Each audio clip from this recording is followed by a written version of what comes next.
in fact, usually mixed with positive features. We are taught and believed that the persecution of perfection will bring success, happiness, and achievements. But the truth is that perfectionism is a silent thief. It robs us of our joy, creativity, and sense of worth. When we set impossible standards for ourselves, when we measure our worth by how perfectly we perform or execute, we set ourselves up for failure, not because we are incapable, but because perfection is impossible. In our pursuit of perfection, we ignore the beauty of human nature. Letting go of perfectionism isn't about lowering our standards or settling for mediocrity.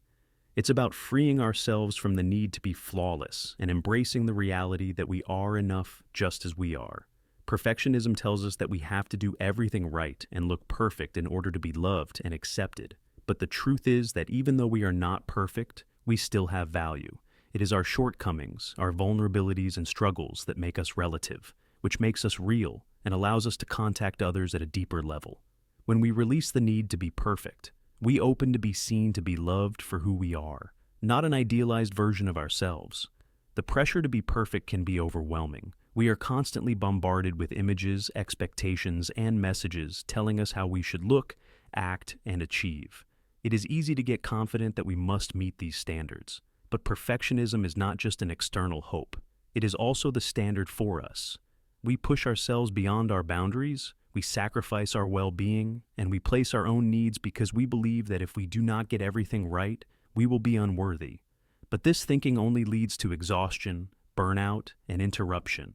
It keeps us stuck in a cycle of pursuing things that can never be achieved. When we let go of perfectionism, we allow ourselves to be imperfect, allow ourselves to fail, and allow ourselves to learn and grow. We allow ourselves to make mistakes without feeling like we've failed or that our worth is tied to our performance. We become more compassionate with ourselves, more understanding of our own humanity. We stop beating ourselves on things we didn't perfectly work out, and we begin to grab the things that make us unique, the things that make us all. The dismissal of perfectionism is due to progress compared to perfection, growth compared to perfection, and the result process. Letting go also means letting go of comparison. We live in a world where it is easy to compare ourselves to others and feel like we are not as good as they are because others seem to have it all. But comparison takes away happiness. It takes us off our path, off our journey, and makes us focus on what we lack instead of what we have. By releasing perfection, we give up the need to compete with others. We understand that we are in our unique journey, we have our advantages, and we don't have to be as valuable as anyone else. Letting go of perfectionism is about being imperfect, vulnerable, and authentic. It's about taking risks, trying new things, and embracing the chaos of life. It has to start with the beginning, before we are ready, knowing that growth will happen, doing things without waiting for the perfect. We don't have to figure out everything. We don't need to know all the answers, have the right tools, or have the perfect plan. All we need is the courage to start, take the first step, and believe that we will find solutions. Ultimately, letting go of perfectionism means accepting the truth that we are enough just the way we are. We don't have to be perfect to be worthy of love, success, or happiness.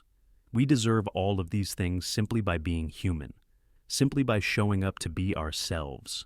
When we let go of the pursuit of perfection, we create space for our own joy, our own creativity, and our own authenticity.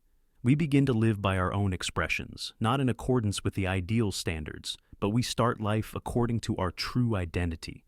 That is, when we begin to experience our freedom, we must become incomplete, dirty, and overall.